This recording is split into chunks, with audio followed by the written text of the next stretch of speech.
welcome to our Plugs Community Connection. I am your host, DJ Kitty Cat, with my sister co-host, Miss Morningstar, on WKRA 92.7 FM The Change.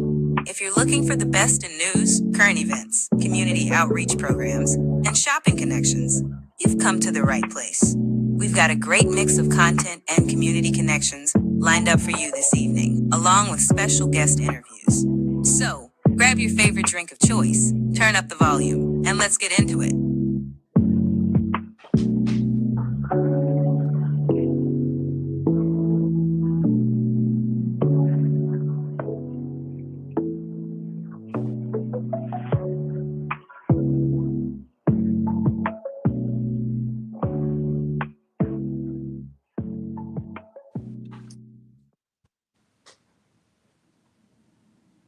Good morning, WKRA 92.7, The Change.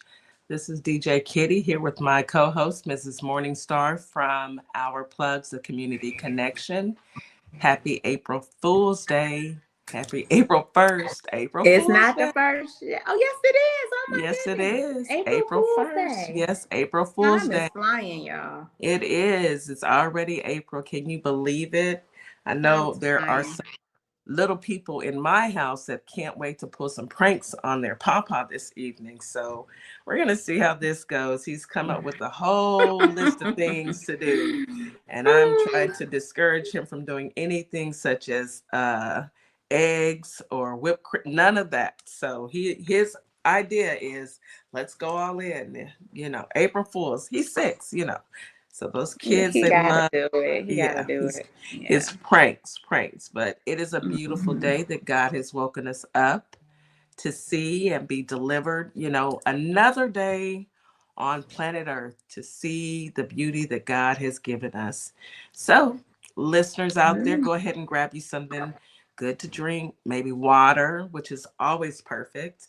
Coffee, tea, orange juice. Get you something good to sip on and come on in. We've got a great show lined up.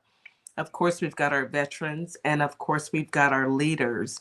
These are my favorite days when we speak with our veterans and we speak with the leaders who are making an impact to our community. So I'm always super excited when those guys, those young people come on and bless us with their wisdom.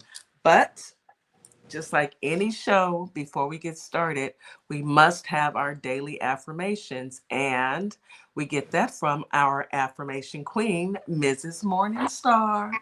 Yes, you go right ahead, sis. I know you got something good for us today. So I am listening. Yeah, you know what, today, because I know our focus is about leadership, with our veterans, and then we have our amazing leaders that'll be on. I wanted to do some famous quotes by some Black leaders, some Black amazing leaders in our lifetime. And it was some pretty good quotes, some good wisdom, some things to carry us through the day. Some of the most famous Black leaders' words with us over time, quotes that can inspire learning and celebration of speaking into people. The most common way, so this is why Alice Walker, she was a novelist and a social event activist.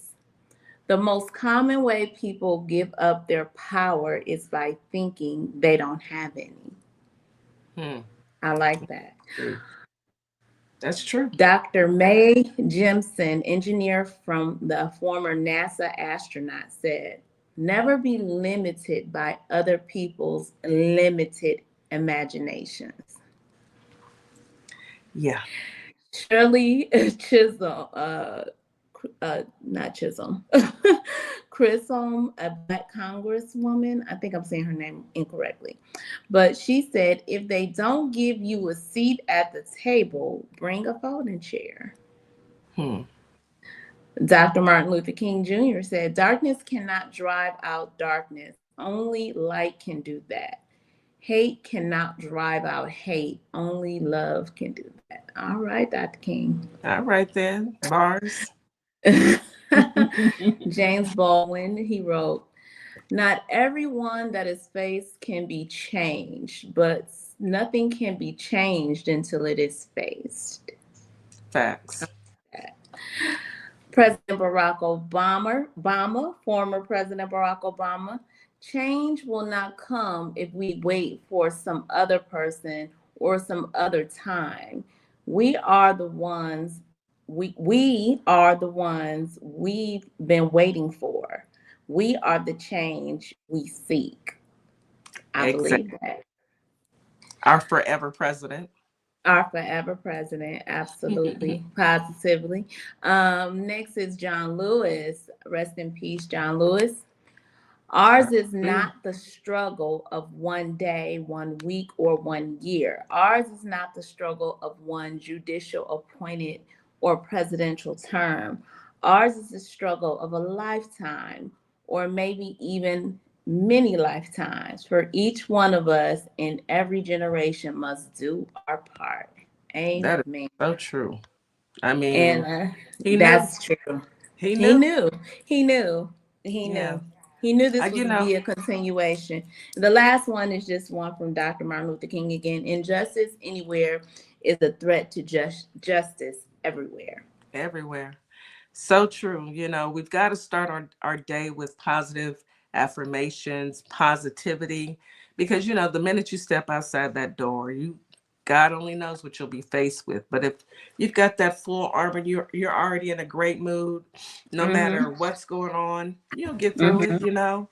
Um, Amen. that's like I would tell my kids, you know, don't be in such a rush. You'll get there, you know. If you see people speeding through traffic, you should have left yesterday.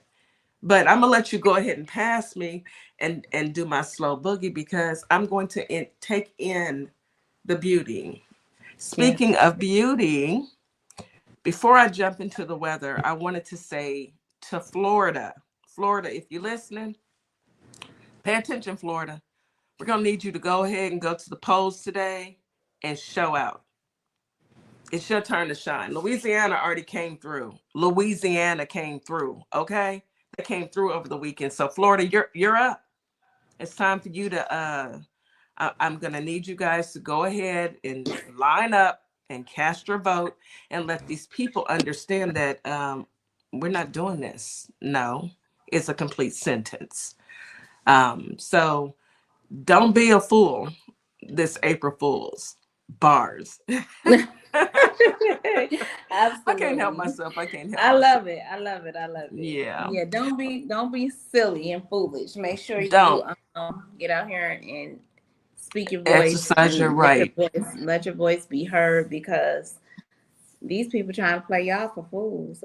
I'm just They telling really, I mean, DJT, I mean, he's doing his big one with oh boy, Elon. It's you. they're moving recklessly and foolishly. But anywho, let's go ahead and get into the weather. Let me do the weather really quick and then we can Okay. hop right into these stories. So in Holly Springs, Mississippi, you guys are gonna have a beautiful day. It's 71 degrees. I love, you know, I'm a 70s baby, so I love that. 71 degrees, a low of 63. You got about a 6% chance of rain. It's gonna be cloudy in the morning, sunny in the afternoon. You got winds coming from east southeast, about 10 to 15 miles per hour. Memphis, Tennessee, 72 degrees, good weather with a low of 66. Again, 6% chance of rain. Cloudy, winds southeast, 10 to 15 miles per hour as well. Now, Sounds good to Houston, me. I'm going to need y'all to stop it. Houston, I see that y'all are trying to warm up, and I'm not ready.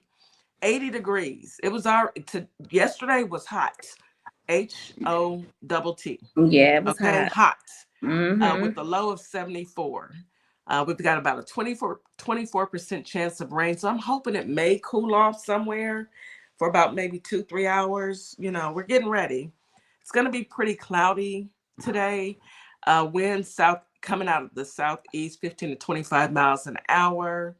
Now on the East Coast, you guys have been bombarded with rain yesterday.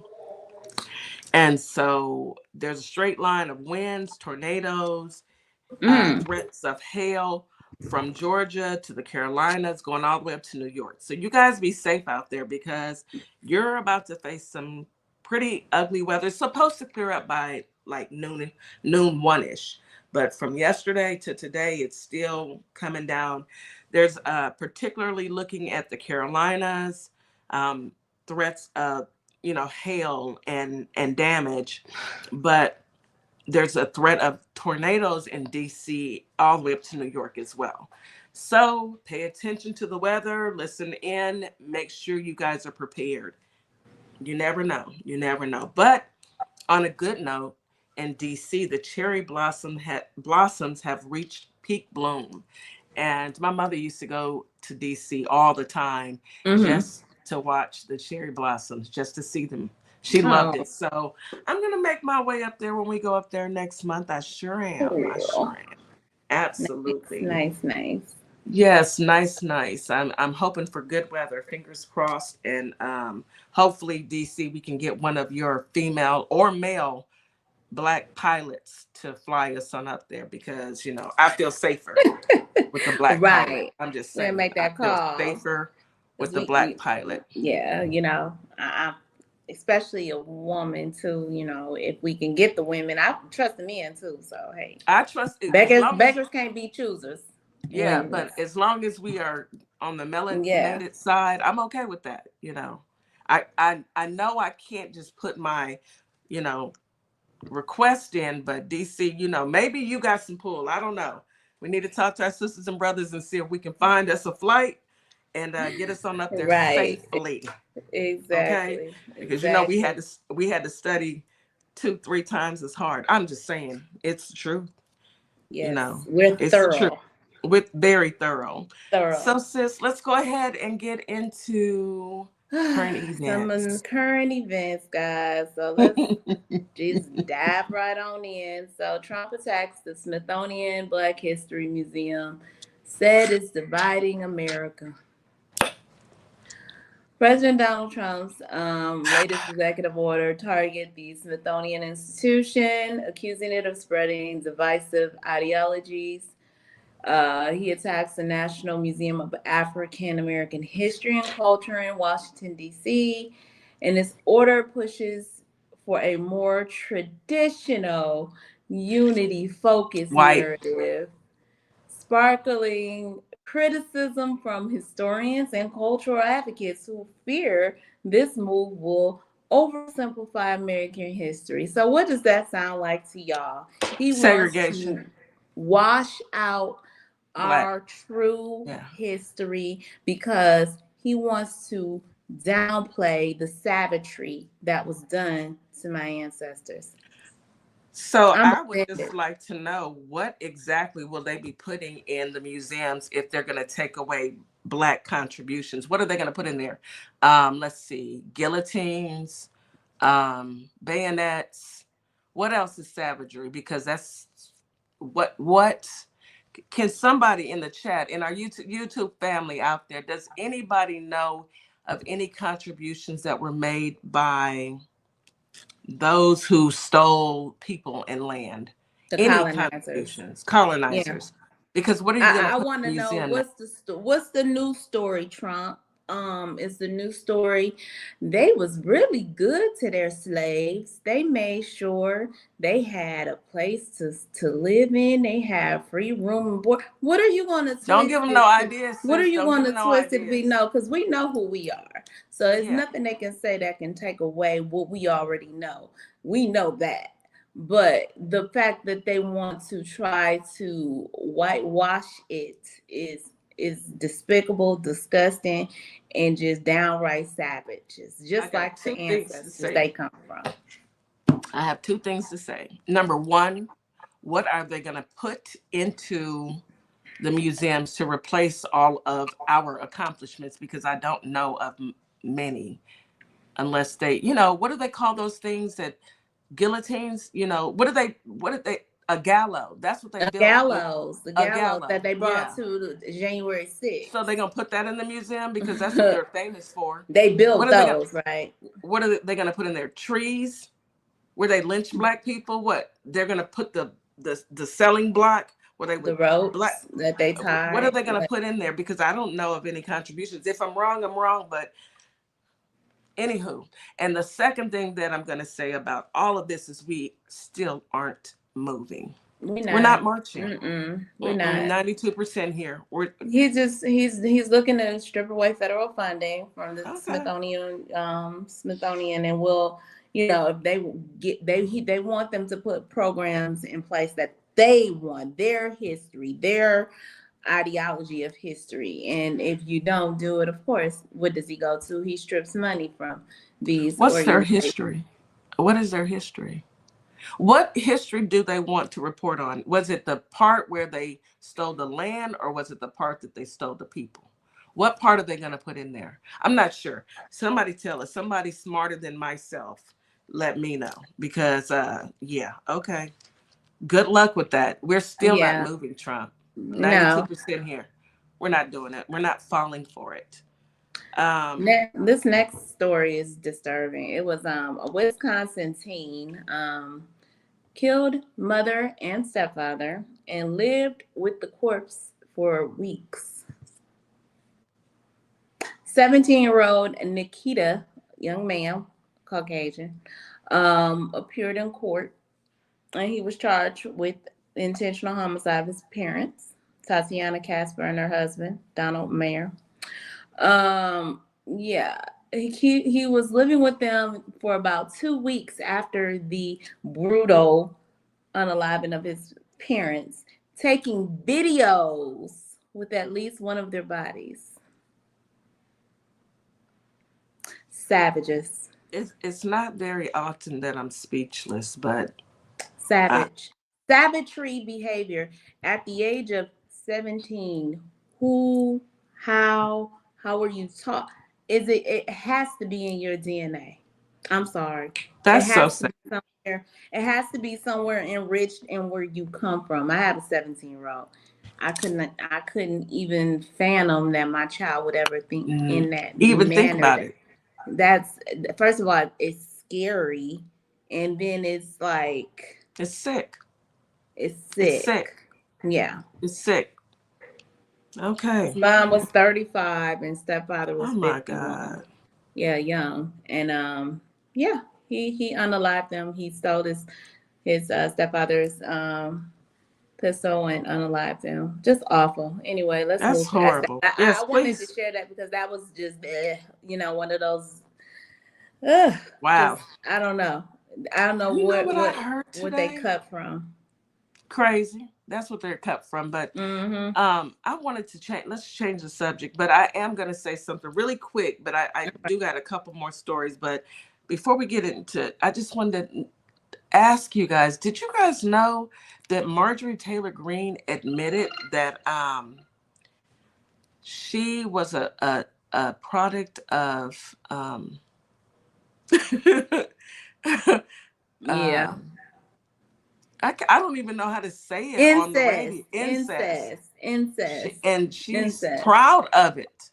She's proud. This explains a lot of things. It explains so It much. explains Blew my her. mind. The bloodlines are confused. It explains the way she thinks. She is, I say she's a Neanderthal. She is definitely from that Neanderthal group. She is definitely one of a kind, baby. She I is had, one of and then them. she tells people this because they Mm-hmm. are so proud of keeping the bloodline pure. But look at how, Look at how anywho, messed up it made her as a person. yes. Okay, Unbelievable. so we're gonna Yeah. go ahead and go Last to, story before I yeah, hand go it back ahead. over. So nearly 500 cases of measles reported across 19 states. The CDC reported. So of course, the start of the measles we were hearing in Texas. It's grown to 400 with 73 cases reported over the last 3 days, according to the data that was released on Friday. Amongst the cases are all unvaccinated. All In unvaccinated all unvaccinated individuals children. are getting this right. Ages between ages 5 and 17. At least 41 have been hospitalized so far. This But major. Go ahead. I I remember going to school and putting my kids in school, and we had to have our children vaccinated before they could We even start did. We did. So I day don't one. understand. But as soon as the pandemic hit and that person decided to tell folks that, vaccines were bad, now you've got your kids sick. And one little girl a couple weeks ago passed, 6 years Yeah. old. Yeah. It's It was sad. actually, I heard it was two people Now who it's two. passed. I've heard that. I can't confirm it, but I believe I heard that. And the Y'all CDC vaccinate y'all says so kids. far they confirmed 483 measles cases this year. 19 states: Alaska, California, Florida, Georgia, Kansas, Kentucky, Maryland, All of them. Michigan, Minnesota, New Jersey, New Mexico, New York, Ohio, Pennsylvania, Rhode Island, Tennessee, Texas, Vermont, and Washington. This likely is an undercount due to delays in state reporting to the Federal Health Agency. Yeah, they don't care. They don't care. They don't even want people to talk about it. They don't care. They do not care about our children. They don't care about our kids eating at school. So much less getting vaccinated and living. So I encourage everyone who is with child, make sure your baby leaves out of that hospital with their vaccinations or is scheduled for their vaccinations. Keep them safe near you and get your baby vaccinated. Yes. Be safe. Don't do your research. Yes. Don't listen to Fox News. Don't listen to anyone else besides yourself. Do your own research. That's right. I mean, come on now. Do you want to take this word overuse of vitamin A is causing liver problems? Yeah. Because you can put too much of a good thing, vitamin A, but if you over stimulate your system like that, it affects your kidneys. These are children. Come on, people. If you got vaccinated, why would you not? And you're still walking around kicking. Why not let your kids get vaccinated? I don't know. That was it for me. I was just going to say two things. Number one, U.S. Rep Nakia Williams resigns as Georgia Democratic Party chair because the new bylaws passed would require that chairperson do this job full time. And I'm quite sure she has a career. That's number one, but she's been doing a great job. So good luck to you, baby. And then number two, Gen Z is getting fired for dressing inappropriately. So I'm going to tell you, Gen Zers, and a lot of you guys are taking heed. I saw a couple stories about this where, they were wearing crop tops to work. That's not appropriate for the office. And if you want to keep your job, do like Steve Jobs. He wore the same outfit every day. Let's just better be safe than sorry, because they're looking for any excuse to let you go. With that being said, you are listening to WKRA 92.7, The Change. I'm your host, DJ Kitty, here with my co-host, Miss Morningstar. We will be right back after this quick commercial break. Timeless elegance. Redefine class. Welcome to Morningstar Boutique by Tam, where fashion at its finest, fashion that brings out your inner cuteness, and styles that make you go, oh girl, where you get that from? Check me out at www.morningstarboutique.com or at ourplugs.com. Can't wait to see you.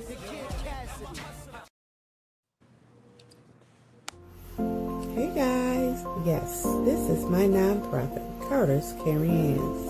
And what my nonprofit does, we give fresh food boxes to those families in need that's struggling to keep food on their tables. We also go out into the unhoused community, give out care bags here in the Kalamazoo, Michigan area. So if you'd like to donate to the cause, please go to www.carterscaringhands.com and donate whatever you can, so we together can uplift those families that's struggling to keep food on their tables. Highly appreciated. God bless. Hi, I'm Tori G., owner and founder of Say Something Tees, a statement t-shirt company. I got into this business by mistake, but the mission was no accident. As a Black female-owned brand, we do more than just sell shirts. We make statements. Our designs spark conversation, sometimes shady, sometimes in your face, but always bold. From the 92% collection, honoring Black women who always show up, to Dear Black Woman, a love letter to our strength and resilience. Our tees empower, uplift, and keep it real. Because at Say Something Tees, we believe your shirt should speak before you do. Shop Black owned, shop with a purpose. Find us at www.saysomething.biz and let's say something together. Opa May Simplistic Beauty is hair care and skincare in a bottle. Take a quick survey and let us design your own formula. Go to ourplugs.com, look for Opa May Simplistic Beauty, and we can get your formula out to you as soon as possible. We hope to hear from you soon. Have a great day. And we are back. You're listening to Our Plugs, the Community Connection with WKRA 92.7 The Change. I'm here with my co-host, Mrs. Morningstar. I am your host today, DJ Kitty, and today we are going to get into Veterans Voice. Veterans Voice is first and foremost on the list. Okay, So, let's Ali, bring Ali up. go. Yeah, let's go Ali, ahead come and on to the stage. hop on in, Ali. Hey, Ali. Hey, Ali, you're on You mute. on mute. You're pulling a April Fool's Day joke on us. Yeah, come on off mute. Don't do us like that. I got you. How is everybody doing? How is your day going? Hoping you're starting your day off right. How are you ladies doing? Doing good, brother. How are you? Doing well, bruh. It's life is life, and Life is. Life is life, and every single day. We just got to make sure we make the best out of it. And there's a lot of things going on, but we can't get confused on all the craziness that's going on. We got to make sure that we are grounded and we know what's important in our center. We can't be worried about stuff that we can't control. And because sometimes that will make you, lose your focus on what you need to do to make sure that we are, centered and remain grounded. So absolutely. Yeah, but we it ain't gonna stop. It ain't gonna stop. We got to keep moving forward. Yeah. Yeah. So y'all are kicking off the show. I'm just listening. I'm like, yo, let them do the whole show, because No, we need your voice. We need your voice, Sally. Don't even try it. You come on in here. I'm not a vet, so I can't speak for vets. I can just love you guys, but I can't speak for you. So what's going on? I know I've seen a couple things. I've seen a couple posts that vets are talking now, and they're realizing that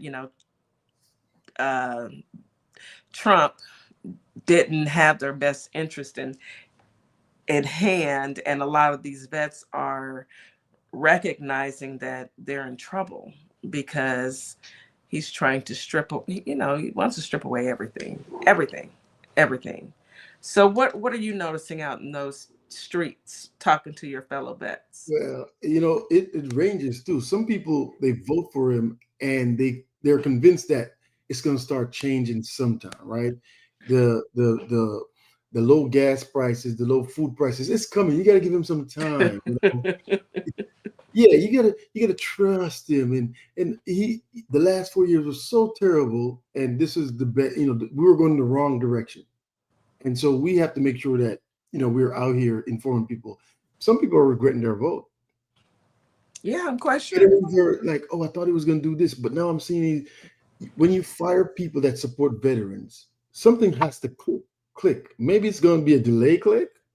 But some people see the click and they're like, you know what? Maybe if I had to vote again, some of them say they will vote different way, or not.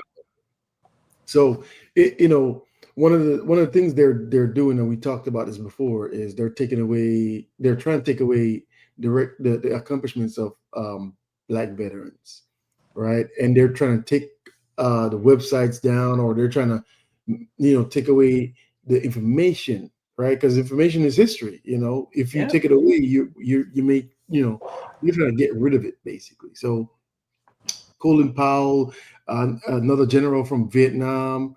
They tried to do that with him. So with Colin Powell, I think they took it down. They had to put it back. And I mean, Colin Powell, he's made history when it comes to the first black person to be Secretary of State, and I mean top positions in the government, right? And he is not only a person, a military veteran, one of the people that are just outstanding, right? He also puts out leadership talking points for people to make sure they're being good leaders when it comes to just not just the military, but any organization they find themselves in. And Period. I used to look at him way before, even I don't care if he was a Republican. Yeah. If leadership is good leadership. Yes, absolutely. Regardless of political party, good Yeah. leadership is good. leadership. True patriot, Yes. an actual true Republican. I mean, we really want to, keep it real. That those were real Republicans back during his time. Yeah. And so I'm gonna give you a few quotes because I want to talk about also the VA process, because a lot of the VA process is like it's complicated, and a lot of veterans don't know how to go about it, how to navigate it, right? But let me give you some quotes from General Colin Powell. I'm not going to give you all of them. It says, one of them, number 2, which is a hard one for a lot of people, right? It says, "Get mad, then get over it." That's one of his leadership quotes. It says, avoid having your ego so close to your position that when your position falls, your ego goes with it. Another one, it says, "Be careful what you choose. You may get it," right? So just be careful of what you're trying to get. He says, "Check small things," and he has little things under it why he's saying these things. Because you ever heard the saying, "Measure twice, cut once," right? Because you don't want to have to do the measuring again once you cut and it's the wrong measurement, right? And some of those things you build into your system as a habit, and you want to have some good habits that you follow by. Next one, it says, "Share credit." Another one is, "Remain calm, be kind." And the last one is, "Perpetual optimism is a force multiplier." So if you're always optimistic, it's toxic in a good way. If I'm optimistic and I'm always around you, you're like, dang, you always look at the bright side, and then you may start looking at the bright side. Mm-hmm. So it's the same thing with the other side. If I'm always negative and I'm gonna drag everybody down, and you're gonna be starting to be negative too. You're right. I'm gonna complain about everything, and then you're gonna start finding things to complain about, because it's hard to find good things when it's easy to find bad things. You could talk about negative things all day, but just perpetual optimism is a force multiplier. It builds on you. If I'm positive around you, you may end up being positive around DC. DC maybe end up being positive about around Miss Morningstar, and so on and so on. And it's a domino effect. Domino effect, and I want to say it's a toxic trait in a good way. Yes. Right. But he should be respected, and the things that he has done should be saluted and should be put out there. We should have a damn statue of him, and not a Confederate soldier. Oh yeah, they're supposed to be trying to put those back out there. He's doing anything, anything to try and get us to move. We're still not moving. What I don't understand is, our black, veteran Trump supporters, or just black Trump supporters anyhow, because the attack on our history, the attack on our veterans, especially our African American veterans and just minority groups, like, you see this as, even if they did put some things back, why did you remove it? In the first Why are you picking particular people to attack? You're picking Why are you picking black groups, people? Black people, marginalized. Why? So on one That's hand, you're deporting Latinos. On the other hand, you're trying to erase Black history. And on the other hand, you're going after LGBTQIA. Did I say them all right? plus. I hope so. Plus. It updates, and So you're just doing any and everything. yeah. I And just, ooh. another thing that they keep saying, oh, you know, this transgender, and they're all against this, and I'm like, you're worried about folks who are transgender, but you're not worried about the pastor in the church doing There you go. all them wrongs. There you go. I'm still waiting for them to come out against the pastors in the church doing the wrongs, and they move them around. Nobody's worried about the kids in the church, huh? Mm-mm. Can I get y'all to start getting up and talk about these pastors? But they don't care about that. That's not what's important to them. When is the last time you hear a transgender person did anything to anyone? No, I'll wait. But I can go and do you have the crickets sound effects? Yeah. No, I don't have it here, but you can open up any news article and find either a clergyman or somebody in politics or somebody in law enforcement bothering children, touching children, harming children. But I have yet to see transgender. But they're the problem. The land of the free. Okay. Freedom of religion. Ali, what do you think being a veteran? Because veteran, I hold a special place in my heart, especially when it comes to my veterans. Now, with all the rhetoric that's going on at the VA, in particular, with the wait times are going to increase if they do not get these employees back to work. There's going to be some people that won't make it because they won't be able to get treated, or they may have to wait a long time to be able to be seen in the community. What type of talk are you hearing in the veteran community? I mean, it's bad. I mean, there's a guy I won't say his name, but there's a guy on TikTok that I usually see him on TikTok, and the other day he was upset about the things that are going on, and he took his own life, right? And this is a thing even before the lack of services, and now you're firing 80,000 VA workers. It was a 22 a day, right? Around 22 a day before all of this. I'm not sure what it is. I know Tom said it's increased highly, but it has to increase because now Tom said it was 22 an hour now. Right. The wait time is gonna be crazy. It's gonna be crazy. And I used to work in an outpatient clinic years ago. So I remember just my staff, and I was supervisor in an outpatient clinic for VA. And I remember seeing my staff caring, for the veterans that were in line. It was long lines then. And but they were able to handle, because it was more, I had at least 6 people at the front desk checking patients in and getting them set up for getting them rescheduled for their appointments. It's going to be a lot of missed marks.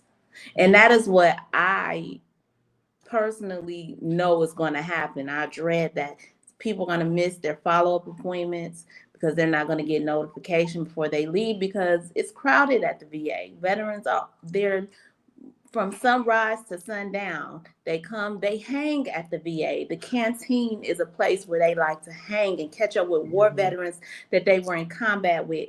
They like to socialize. Like, this is their comfort. This is comfort to the veterans. This is their family. Yes, this is family. So the things that are happening is going to just break up the camaraderie. It's going to get ugly before, I don't know. Before it gets I will say this. That is why Florida has to get out there and vote. We've got some special elections coming up. Get up and go and vote so we can flip the House, flip the Senate, and impeach and remove this BS. Because if we don't, we are doing a disservice to every veteran who's ever put on the uniform and took an oath. And one of the things too is to figure out, where and what elections are going on. What people need to do is they need to go to bluevoterguide.org it shows you a map of the United States, and you could pick out, you could put your address in, you could put your zip code, and that would tell you what is going on with you with your state. So Yeah. that's one thing. Bluevoterguide.org. Check it out, look at the map, and then make sure that you are participating in your local election, any special election, anything that's going on. Bluevoterguide.org. Yeah. Put your address in and everything. So before we have to roll to the A team, the B team, the C team, they got a whole squad and team, right? So the VA process, if you know somebody who's active duty, make sure that they go to the MTF, go to the healthcare facility, document everything that happens to them while they're active duty, while they're in service. It don't matter if they're reserve, national. They got to document everything, because if you don't have a diagnosis, that is what the VA looks at when you get out. So if you say, "Oh, yeah, I usually get headaches," and you never went for headaches and never get diagnosed for migraines, headaches, whatever, when you get out, you can't say, "Yeah, I used to have headaches," and they're like, "Okay, show me the paperwork." And so now you are stuck trying to prove that you have headaches, but you never went, right? It's going to be a uphill battle. So everything, make sure you go to, because when I was in, right, even especially when I was in the infantry, if you go to medical, they don't look at you favorably. Your friends, your coworkers, they think you're trying to get out of work. So if you're actually sick, it's like a stigma they put on you, like, "Oh, you always going to the doctor, and what's wrong with you?" Right? And so that discourages people from going to seek the help they need and get it documented. The documented part is the important part, because now when you transition from being when you retire, you get out, because you don't have to always retire to get VA. When you get out and you were trying to file for the VA claims, now they're asking you, supply us with the documentation. And especially what they're looking for is, what did they diagnose you with, and what are the reoccurring problems that we could see, and we're going to allow when you go to their exam, their third party, for them to evaluate you and now give you a rating based on what the records say and what the examiner say, the third party examiner. It's a complicated process, but if you are a person who have folks in the military, you might want to just start learning about it, because I had to do my little thing and research, and it's complicated. Yes, there are folks out there that's helping people. So if you're just getting out, you're retired, find someone who's a VSO or somebody who knows what they're talking about, right? I currently help older veterans, because older veterans, they don't know how to use a computer. They don't know about no VA claim. They don't know about the PAC TAC that now gives them the opportunity to add Agent Orange to their claims. They don't know all these things. Some of them, literally, their mind are not there where they could do this on their own, right? So it is, and I have a case right now, and so I'm working with his wife, and it's bad, and it's not like you would think the country love their veterans so much they're going to take care of their veterans. For me, we shouldn't have no homeless veterans. Absolutely. That we shouldn't have no home. It don't matter. We should have a place where they could live, right? And so they always talk about, "Oh, we love the veterans," and their voting record speaks for itself, right? Mm-hmm. When you look at the voting records, Republicans always vote against stuff for veterans. Always vote against bills. Literally, they've They never. do. Yeah. Go ahead. I'm saying that they do. They vote against veterans. They vote against everybody. The only people that they vote for are for the billionaires and millionaires. Billionaires, not even the millionaires. They only are voting for the billionaires. And so Mhm. that is another reason why I'm going to say this all show long. Florida, if you're listening, get out there and vote. And folks, if you know people in Florida, call them and tell them, get out there and vote, because it's because it's time for us to take a stand. That's the only thing that you're going to find the 92 and the 80% we'll do. We're willing to go and vote. But look, y'all gonna have to put the right candidate up there when it's time for, president, because Kamala Harris or bust. I'm just saying it. I'm put it out there. And one more before we roll on to our next segment. Listen, everyone, we appreciate y'all. We need y'all to go to YouTube, and we need y'all to subscribe, turn on the notification. We need you to go to TikTok, do the same thing. Go to Instagram, do the same thing. Our Plugs LLC. Go there, give us a follow. I want y'all to make sure when y'all are listening to us, right, hit that thumbs up button. It helps the algorithm recognize that, and they will push us out to more people. So if you're here, you could hit the little thumbs up button, and that will help us out, right? And also make sure that you could use the emojis on the side, right? But we appreciate everybody that's here, and we see y'all, and we are grateful. We are also streaming on Instagram. It's the same thing over there. Make sure you engage with the algorithm. The algorithm loves when you engage. So we appreciate you, and we appreciate you for supporting us. And back to the host and the co-host with the most. Thank you so much, Allie. We appreciate you for coming up and talking to our veterans. If you're out there and you're listening, just know that every Tuesday morning, this is your time. This is for our veterans to come in and listen to a vet and other vets, and give you guys the opportunity to have your voice. And if there's something that you'd like for us to cover, you can always go to Our Plugs, hit the contact us button, and give us a message. We're more than willing to talk to you guys out there in Radio Land. We are family. It's time for us to really and truly hear from our family. Our vets, that's our family, and it's up to us to show our appreciation to people who they gave their all, and a lot of us just sat on the couch. I'm going to say, hey, it is what it is. We will be right back after this quick commercial break. You are listening to Our Plugs, the Community Connection on WKRA 92.7, The Change. Thank you, Aligo. We'll be right back, folks. Welcome to a world that sparkles. Sparkle Kicks LLC takes custom to a whole new level. You are guaranteed to find a gift for that special someone, or even a customized gift for yourself. So head on over to my Etsy shop, Sparkle Kicks LLC, and start your personalized order today. I'll be waiting to hear from you. Have a great day. Hi, everyone. My name is Ashley Middleton, life and executive leadership coach and owner of Radiate Coaching and Development, where we provide transformational, strength-based coaching and mentorship. My goal specifically is to support you in identifying your mission, your vision, and your values that help you take your power back as you are building your career. Whether it's within or outside of the corporate world, my goal is to really empower you in making decisions that work well for you.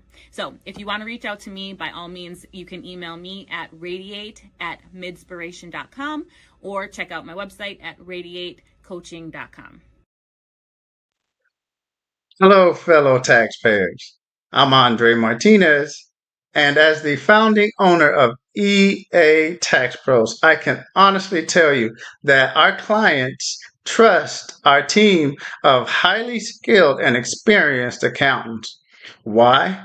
Because we work with a passion to keep your money in your pockets, and we keep filing taxes simple, regardless of any situation. And let's be honest, taxes are not everyone's favorite. That's why, as a multi-service accounting firm, our professional accountants have a deep understanding in all areas of accounting, and as well as tax planning, preparation, and resolving your tax issues. We lead the way of effectively utilizing the tax regulations and IRS codes to help our clients clearly identify the path of their personal, nonprofit, and business goals. So, If you don't know how to start your business or your nonprofit, we welcome you to the EA Tax Pros team, and you will have access to our enrolled agents who have earned the highest certification of the IRS, as well as CPAs, certified acceptance agents, and QuickBooks certified pro advisors. So give us a call, 713-496-0262, or you can visit us at ea-taxpros.com. So come join the team that taxpayers trust. Also, don't forget to check out ourplugs.com, a community built with culture. And we are back. You are listening to Our Plugs, the Community Connection on WKRA 92.7 The Change. I'm here with my co-host, Miss Morningstar. My name is DJ Kitty. We do this morning show Monday through Friday at 9 a.m. Central Standard Time. This morning, we are blessed to have some really, really phenomenal men that are going to bless us with their wisdom and their words and their encouragement. And we are going to meet someone new today. I'm super excited and I can't wait. So welcome, DC. Good morning. Good morning. Good morning. Good morning. Welcome, Reggie. Good morning. Good morning. Happy Tuesday, everyone. Happy Tuesday. And welcome, Virgil. Virgil, you are on mute. Go ahead and come off mute, Virgil, and happy Tuesday to you. And happy April Fool's Day, I think. Yeah. How are you guys? We're doing very well on this side. How about you, Reggie? I am doing great, DC. Happy April Fool's Day. But please, everyone and anyone, although it is April Fool's Day, don't even be a fool, not even if it's just for one day. Don't. Don't get out and right. vote. Tell Florida. them, Reggie. Call your family, call your friends. Florida, go vote. I'm just saying. That's right. Don't be a fool for Donald. Reggie, I know that you brought us a special guest, so I'm gonna go on mute, and you guys go ahead and do your thing. Absolutely. Well, WKRA listening audience, I would just like to present a very special individual and guest, Mr. Attorney Virgil Roberts. He has represented some of our most iconic music artists of this generation, and he's, in addition to that, he is also a human rights and civil rights attorney, and he has done immense work in the community. I'll let him tell you more about himself, but I know that he has been extremely effective in education and in uplifting our kids to pathways that will lead them to realizing the heights of their power and their purpose. So I'm happy to have him. I'm happy that he agreed to grace us with his presence. And without further ado, I'll say, ladies and gentlemen, welcome Virgil Roberts. Well, thank you. You are much too kind and generous in introducing me. To say that I've done a lot of things is another way of saying I lived a long time. And I have lived a long time. And it's a pleasure for me to be here. I don't know where to start with discussing things. I will give you a brief sketch of my life story, which I think it has relevance for where we are today. At least it has relevance in my mind. I grew up a poor kid. I was a family of sharecroppers who came to California as migrant farm workers. And one of the facts that a lot of people don't know is that for many, many, many decades, California was the number one cotton growing state in America. People generally know that America is a breadbasket, but with the cotton plantations they had in the Central Valley in the 30s, they really sent lots of contractors to the South to lure Black sharecroppers to California. So a lot of Central California was populated by Black farm workers in little towns like Pixley and Wasco and Shafter and Delano, all up and down the middle of California. It was full of Black workers because, as we know, America was an apartheid country, and that included California.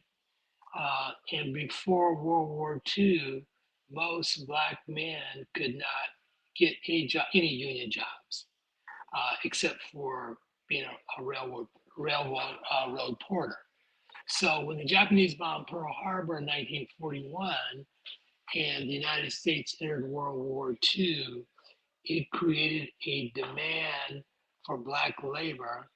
And my father and many other folks were able to leave agricultural work and get jobs in construction and working at shipyards and things. And so what happened is the Central Valley emptied out of Black farm workers, and America started the Bracero program, which brought Mexican American farm workers into California. And that began the onslaught of a lot of folks from South America that has ended up with where we are today with immigration and other things. So that's a whole nother story, the story of immigration. But the first immigration was really the migration of Blacks from the South to the West. Wow, that's extremely interesting. There's a lot that is interesting in our history that we don't know because we're not taught our history. So at any rate, I'm gonna fast forward. So I grew up in a little town called Ventura where my folks settled. They were actually living in a lemon pickers camp when the war started. And they ended up staying in that same general area. It was an area that was predominantly white, with the exception of the Black farm workers like my family and some of my cousins. So I got the benefit of really a great public education because I basically went to white schools. When I was a boy about 9, I read the autobiography of Ralph Bunche. And I'm always surprised at how many Black folks don't know who Ralph Bunche was. How many of you on this call know Ralph Bunche? I do. Okay, that's one. So Ralph Bunche was the first Black Nobel Prize winner. And what he won the Nobel Prize for was the work he did in creating the state of Israel. He helped end the fight between the Palestinians and the Zionists. And then eventually he became a state. So he was a well-known Black man, especially in Israel, and considered to be something of a folk hero there. And so he was the first Black person I read about that I thought I could be like. And so from the time that I was 9, I had decided I was going to become a Foreign Service officer like Ralph Bunche. He went to UCLA, and in fact, there are a number of buildings and things on campus named after him. The political science building is called Bunche Hall. And so I went to UCLA because Ralph Bunche went to UCLA. Ralph Bunche worked in the Foreign Service, so I got involved in a program called the Foreign Affairs Scholars because I went to college in the mid 60s.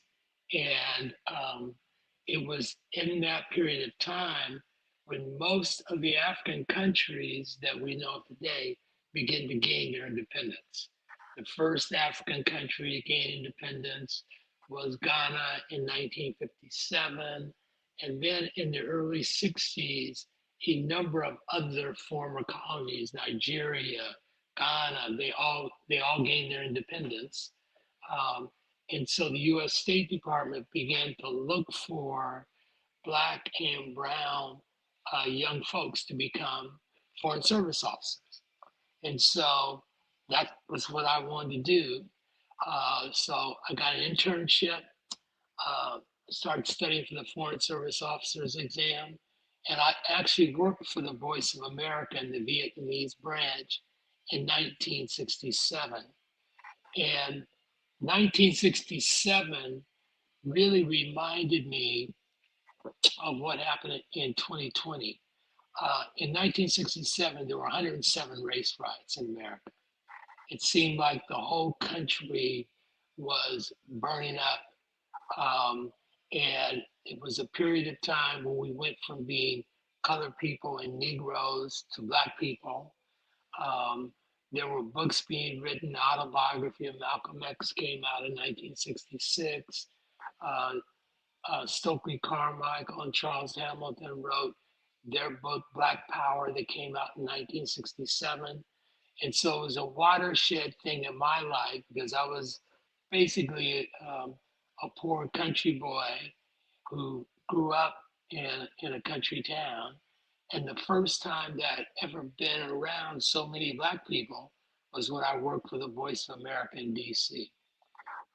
And like many people in my generation, I became very Afrocentric and decided that to pursue what I now thought was important, I decided to become a civil rights lawyer rather than a Foreign Service officer.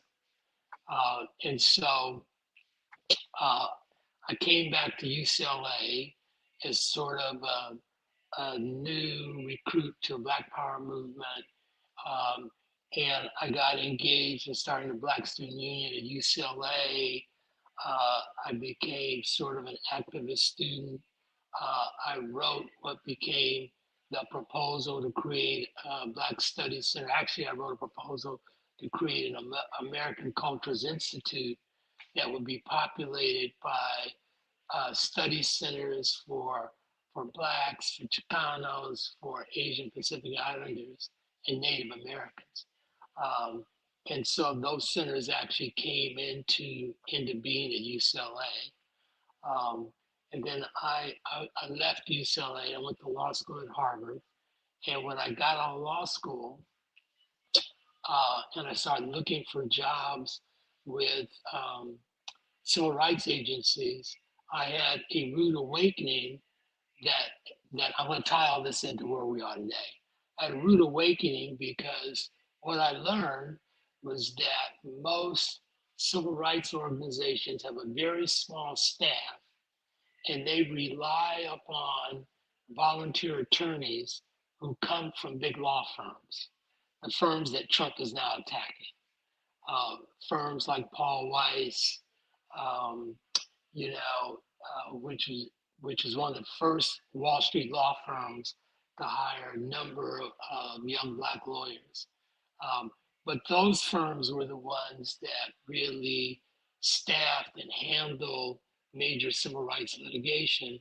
And so I went to work for a large firm in Los Angeles that allowed us to do pro bono work. It was a typical Los Angeles firm that had, you know, corporate department, tax department, real estate department. It was different though in that it had a very robust entertainment department. And it's from working at that firm and gaining experience, one as a litigator, because that's what I wanted to do, but I also did a lot of litigation for entertainment clients. And I ultimately left that firm so I could do more of the kind of work that I wanted to do in the community. And I ended up getting referrals from the clients of that firm. One of our clients had been Motown Records. And so in the work that I did at the firm, I became friends with Bob Holmes, and who was assistant general counsel, who had actually started off at Paul Weiss, one of the Wall Street firms. And Bob referred to me, who I always said was my first major client in the music business, a man named Norman Whitfield. You all may not know Norman, but you certainly know his work. He wrote "I Heard It Through the Grapevine" and produced it. And just about everybody knows that record. I Heard It Through the Grapevine, but he did almost all the hits the Temptations did. He was the primary producer for the Temptations. He had decided he wanted to leave Motown and started his own record company, and so he hired me. Got referred to me by Bob, and so I helped Norman start his label, Whitfield Records. Um, the first act that I signed for Norman was a group called Rolls Royce, and he used them to do the soundtrack to a movie called Car Wash, which has become kind of a cult classic. Oh, I love Rolls Royce. Yeah, Rolls. I do. So, I love their music. so as it turns out, the music business is small business. The woman who cuts my hair was married to the leader of Rolls Royce. She's married to LaQuint Job, and she was Norman's niece. And so Bunny still cuts my hair today. She's been cutting my hair almost 50 years. I love their music. Miss Morningstar, do you know who I'm talking about? Rolls Royce? Have you ever heard them? No, I haven't. But Car Wash, of course, I've heard that But song. you never listened to Rolls Royce, the group? I don't know about the group. I might probably have heard the music, but you yeah, have.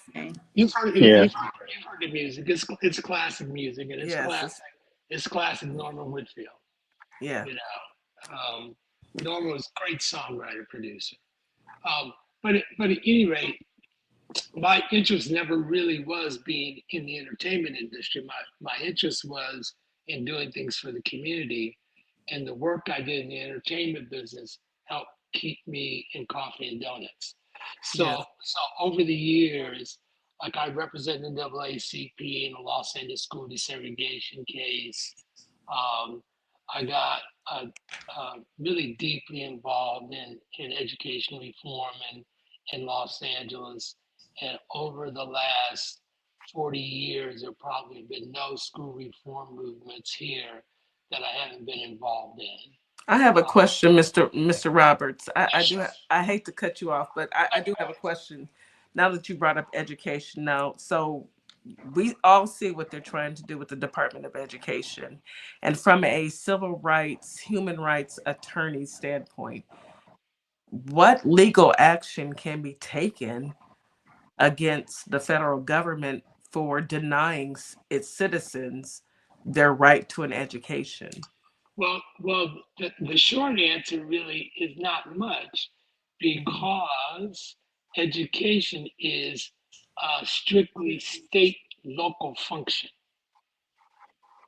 So the right to education is something that is a state issue. That's why Brown versus Board of Education, it wasn't against the federal government, it was against the Board of Education, because all the federal Office of Education does is it provides some supplements to what the states do. Gotcha. Education is a local issue, not a federal issue.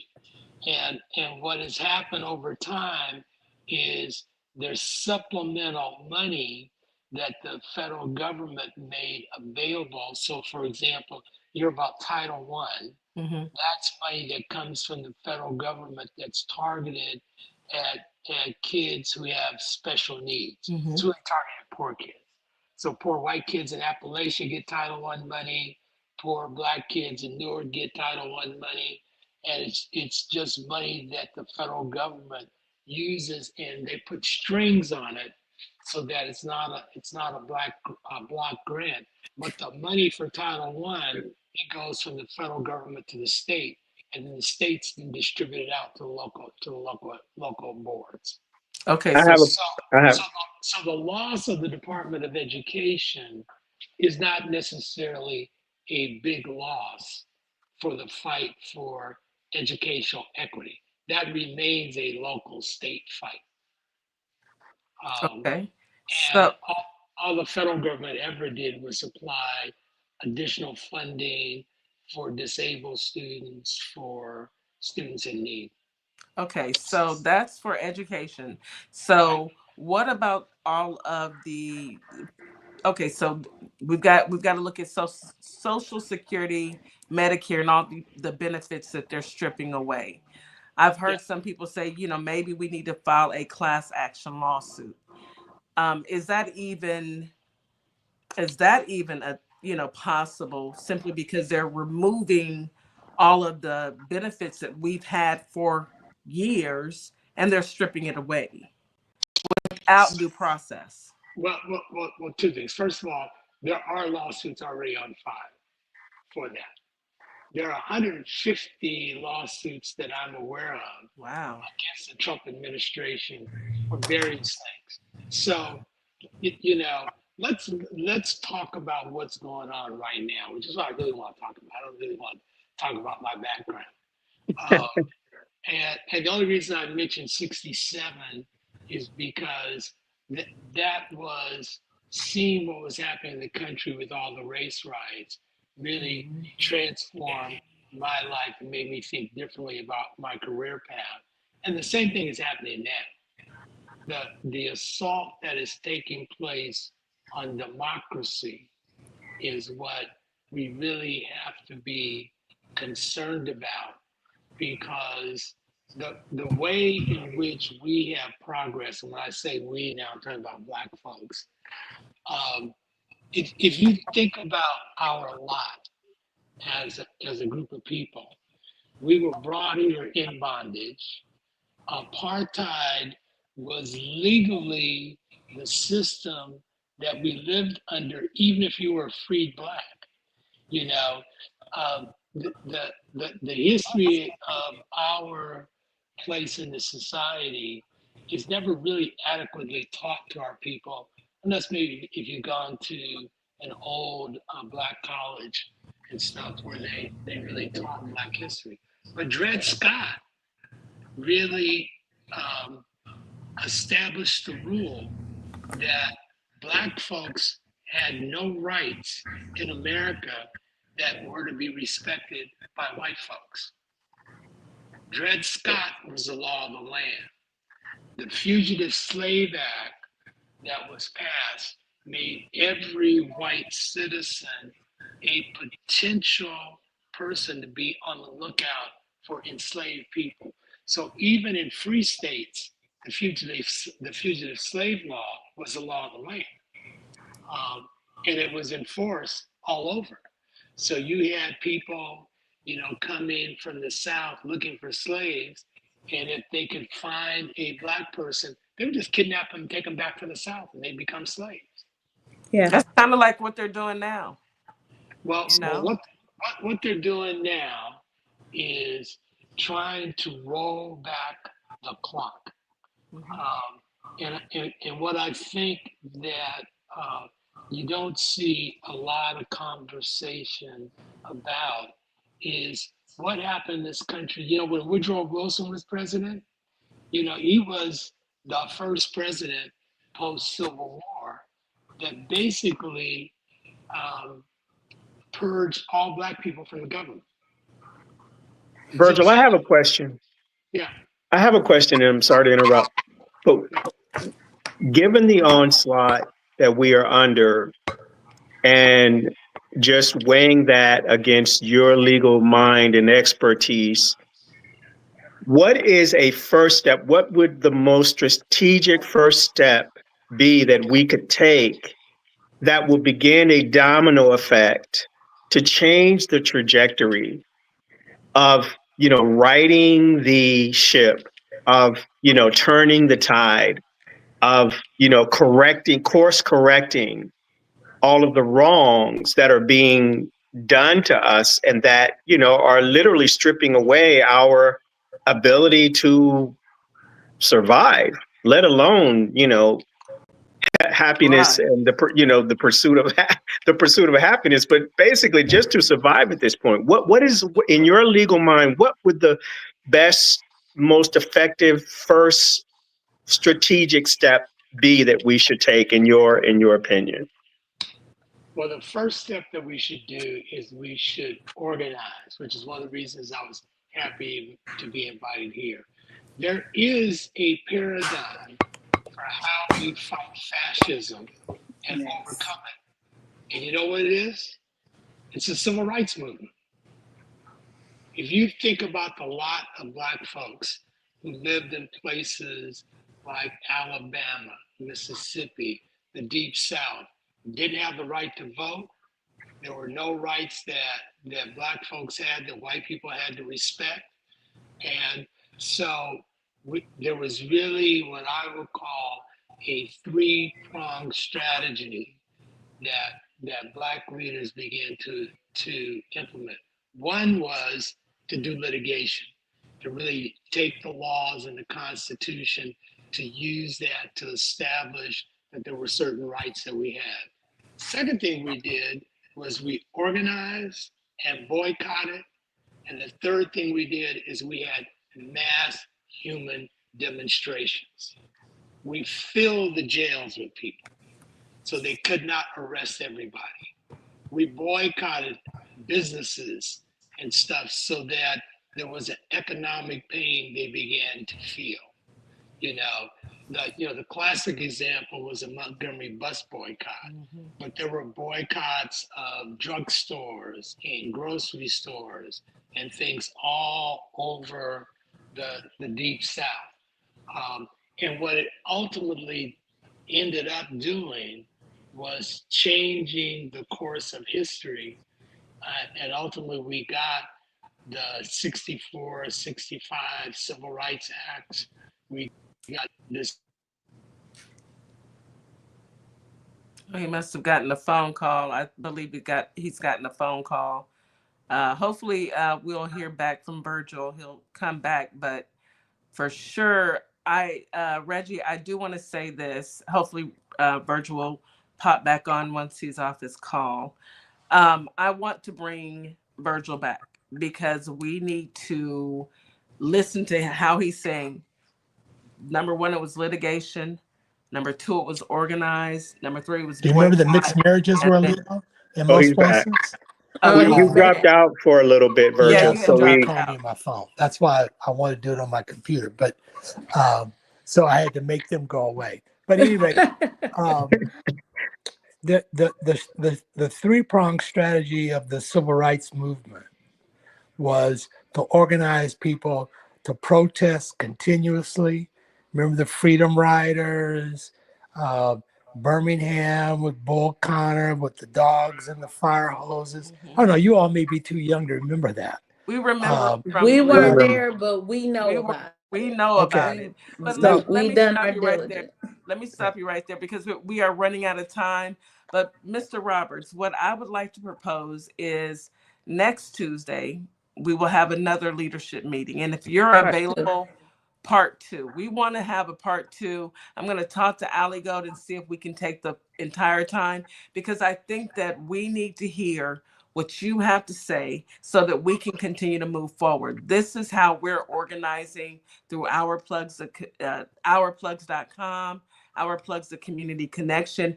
And of course, if I'm not mistaken, and I believe my counterparts would agree, we need to hear from you. So if you can come back next Tuesday, we would love to have you. Go ahead. I agree. And I just have one other question that I'd like to add on top of that. We have 2 minutes. Because we're looking at, martial, the threat of martial law and all of these other threats, is there a better practice that we can implement that I know that there should be protests, but is there a way of us protesting without us putting ourselves in harm's way, without us being in the streets and risking our lives? Is there another way that we can use that protest component, but to do it in a way that is safer? Yes. Without marching, because we don't want to march. Yeah. Well, yeah, because neither do I, because I can barely. I'm too old to march. But what I would say is, remember I said that there are three things. There are boycotts, there's litigation, and there's direct action. Direct action is marching. Boycotts and all of the three things I said, they all require an organization and support. So you may not be a marcher, but you certainly can help pull together groups that organize marches. Absolutely. You know, Absolutely. you So, you Mr. go, Roberts, I yeah. hate to cut you off, but we are running out of time. Okay. If you can, I ask of you, can you please come back next Tuesday? Let's do a part 2, because I think that we need to do a deep dive into this. Would you not agree, DC, Reggie, Miss Morningstar? Would you guys agree that we need to do it part 2? Absolutely. Absolutely. Okay. Absolutely. All right. I was So thoroughly enjoying this. thank you so much, Mr. Roberts, for joining us today. I'm speaking for our entire crew. Thank you, thank you, thank you. We hope that we can, you can come back next Tuesday. We'll give you the full time so that we can actually do a deep dive, because this is the direction that I think that we are all looking for. I know I am. I'm looking for next steps. I'd be happy to come back. I could do it 4:30. I think I have a 4:30 my time. Okay. I have a meeting at 5 tentatively that I think I have to do. Okay. We'll talk offline. Offline. Reggie, DC, you guys, thank you so much for coming. We are out of time. I've got to go ahead and do our outro. Miss Morningstar, to everybody in the chat for tuning in, thank you so much. WKRA. Thank you, everybody. Have a good one. You guys have a great morning. And Florida, get out there and vote. We're not Yes, playing with y'all. vote, Go vote. Go vote. Hey y'all, and it's hang on, DJ Mr. Kitty and Miss Morningstar. We are here from Our Plugs, the Community Connection, and we will be your new morning host on WKRA 92.7 The Change. Yes, we will be broadcasting Monday through Friday, 9 a.m. Central Standard Time. We'll also be streaming on YouTube at Our Plugs LLC. Be sure to tune in.